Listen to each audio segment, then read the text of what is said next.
All right, guys, here we go. So for today's workout, we're starting off on power and iron up. We got 8 sets of triples on a box squat. So remember, we're not squatting to a box, we're doing a box squat. And the difference between the two is when you sit to a box, you just load a bar up on your back and you sit down. Your knees track forward more than they should. You end up just dropping straight down, and there's not a lot of benefit outside of making sure you're at a depth you want to hit.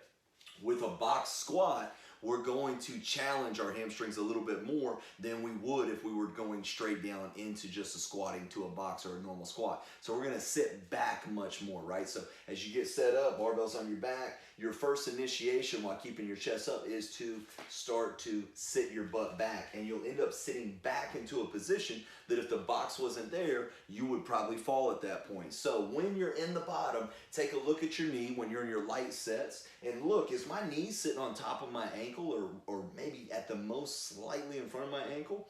If it's not, and it's sitting out by your toes like a normal squat, then you want to try to challenge yourself. Keep it a little bit lighter, sit back a little bit more. So 8 sets of triples, 45% plus band tension, or you can go 50 to 55% straight weight, right? Now, what's the benefits of that? You add a little bit of band. As you're coming up out of the box, the band gets heavier, and as you get stronger, it challenges you a little bit more, accommodates your resistance, right? 40-second rest to a minute rest. The goal of this is to move powerfully, building up some of that speed strength. This is not meant to be a super heavy box squat. So remember, we want to measure our strength today in speed, not in total percentage, not in as heavy as possible. So move fast, keep it with a purpose, build you a lot of neural strength, build a lot of tension strength in your back, build up everything you got going to contribute to all of your lower body. Here we go. Part 2 is going to be 5 rounds of 70-foot heavy prowler push slow. So with that, drop your hips down, straighten your arms out, right? Like good, set to go. Keep your spine as straight as possible, and don't try to go fast. Try to grind. Keep longer tension on your legs, making it a little bit heavier, it's a little bit shorter, 70 feet. Then you got 10 banded Russian kettlebell swings. So with that too, as you come up, stand up tall. Try not to end up cantilevering back where you press your knees forward, right? So boom, snap, nice and tall. Let it come right back down, keeping good tension as much as possible. And then 5 tug jumps. Now here's the deal with tug jumps. Having just done this workout today, when you come off these banded kettlebell swings, in your mind, you're not going to think you're very powerful and explosive, but you're a beast, you're an athlete, get after it. You're going to drive your arms up, pull your knees up as high as you can. And let's say that you're just not quite physically developed yet enough to be explosive for 5. You could always increase that to 10 to get a little bit more. If your 5 is powerful and explosive, you're good to go. If not, if you're like, nah, I don't know, I'm not quite there, throw it into 10, definitely going to get your heart rate going. 1 minute rest between rounds. Part 3 is going to be 3 rounds, 100-foot banded side steps. Sit down into it. We worked the glutes some today with glute gangs. Now we're just going to bring it home. 100 feet, and then you can knock you out some reverse hydras afterwards, or you can always do glute ham raises, back extensions. You can do Supermans, whatever it is. Challenge the back, help build it up. For fitness and sport, we're looking at back squats instead of box squats. So a little bit different movement, a little bit different focus. Over here, we're moving a little bit faster. Here, you're not moving slow, but the goal is not purely speed. On this one, it's a little bit of form, building up some kind of overall stretch into this movement, building up the back squat. So you got 1 set of 11 at 30 to 35%, rest 2 minutes. 1 by 9, 40 to 45%. 1 by 7, 50 to 55%. And 2 by 5, 60 to 65%. But then the real kind of breathing part of this workout is going to get going for you on part 2. It's going to be 12 minutes.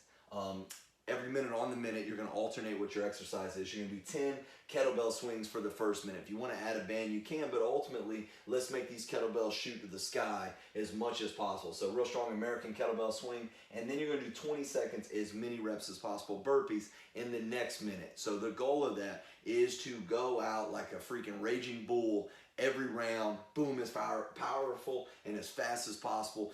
Then find yourself the recovery. So sprint, recover, sprint, recover, sprint, recover, 12 minutes. Then you got 3 rounds, back extensions, 2 seconds down, 2 seconds up, banded side steps. Real similar. You could probably interchange these today, but specifically we're doing a little more traction on the back coming off of the box squat versus over here. So either way will be work for you. Now let's go to TDY.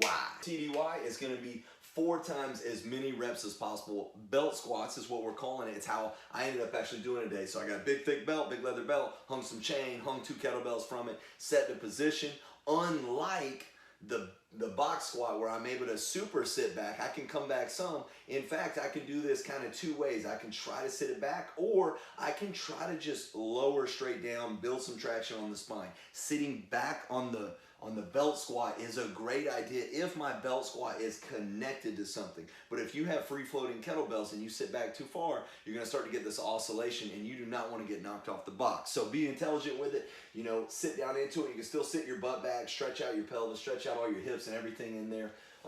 If you're not going to do it with a belt with some chains hanging, no sweat. You guys can just hold you a dumbbell right between the legs, same thing. Nice, tall, erect posture. Sit the butt back first, squat your way down.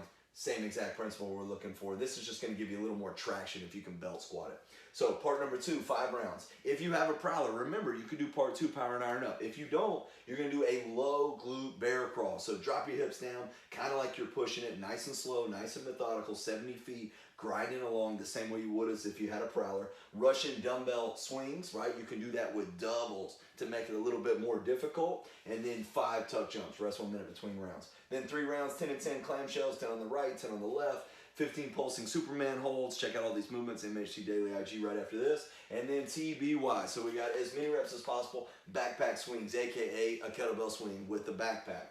Right, as many as you can, rest 1 minute. Part 2 is going to be 5 rounds of a 70-foot low glute bear crawl. Same thing, hips are down, moving forward, nice and methodical, keeping it in your quads as much as possible. But then when you get to the other side, we're going to go 70-foot straight leg bear crawl, a much more kind of hamstring-oriented bear crawl. So quad down, hammy back, 5 tuck jumps, 5 rounds. You got a 1 minute rest, but without the extra weight, if you want to decrease your rest a little bit, go right ahead.